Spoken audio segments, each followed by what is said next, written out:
नमस्कार दोस्तों, मैं हूं अंतिमा की जिंदगी। स्वागत करती हूं दोस्तों अनीता पांडे के देहाती लोकगीत। दोस्तों आज हम लोग लेकर आए बहुत प्यारा सा हवन गीत। ये माता रानी का हवन गीत है। कैसे लगेगा कमेंट बताना, भरपूर सपोर्ट करना, प्यार आशीर्वाद दुलार भर भर के देना दोस्तों हमारे इस गीत पर, ताकि गीत चले और माता रानी की कृपा सब पर बनी रहे, आशीर्वाद मिलता रहे। धन्यवाद।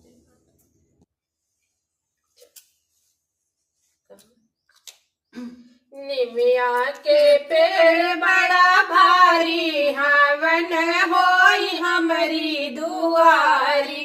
निमिया के पेड़ बड़ा भारी, हवन होई हमारी दुआरी। गंगा गंगा से जल भर लावे ससुर जी, गंगा से जल भर लावे ससुर जी।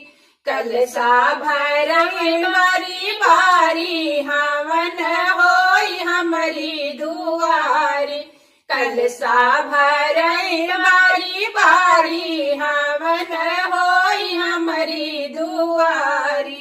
निमिया के पेड़ बड़ा भारी, हवन होई हमारी दुआरी। निमिया के पेड़ बड़ा भारी, हवन होई हमारी दुआरी। गैया के घियना ले आवई जेठ जी, गैया के घियना ले आवई जेठ जी।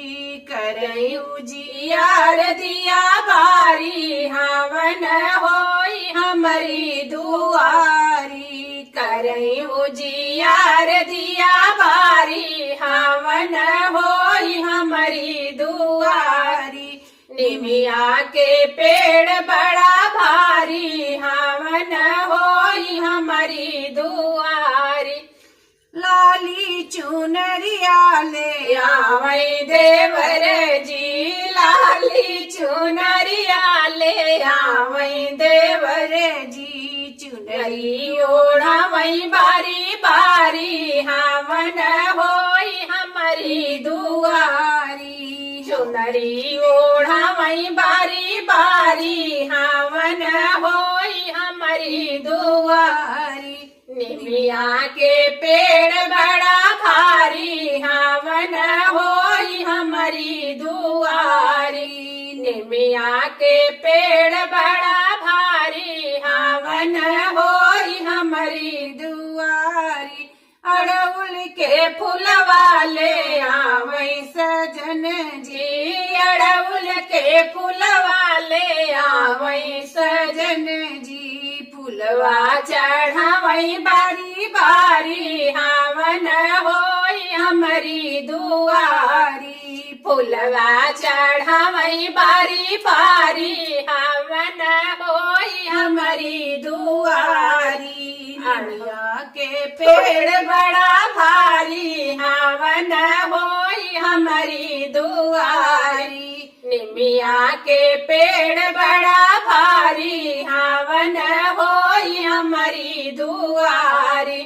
हमारी हवनिया में नौ देवी आई, हमारी हवनिया में नौ देवी आई। नौ देवी आए, देवते सब आए। नौ देवी आई, देवते सब आए। स्वाहा की धुन गुजे प्यारी, हवन होई हमारी दुआरी।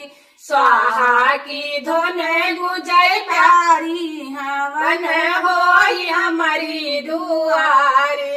निमिया के पेड़ बड़ा भारी, हवन होई हमारी दुआरी। सासू जेठानी ननद देवरानी, सासू जेठानी ननद देवरानी।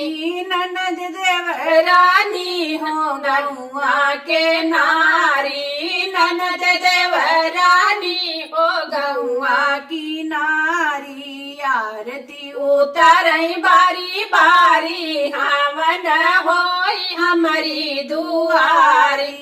आरती उतारई बारी बारी, हवन हवन होई हमारी दुआरी, गौआ के नर नारी मंगल गावे, गौआ के नर नारी मंगल गावे, मंगल गावई भजन कीर्तन गावई, मंगल गावई भजन कीर्तन गावई, सखिया नाचई बारी बारी, हवन होई हमारी दुआरी, सखिया नाचई बारी बारी, हवन होई हमारी दुआरी, निमिया के पेड़ बड़ा भारी, हवन होई हमारी दुआरी।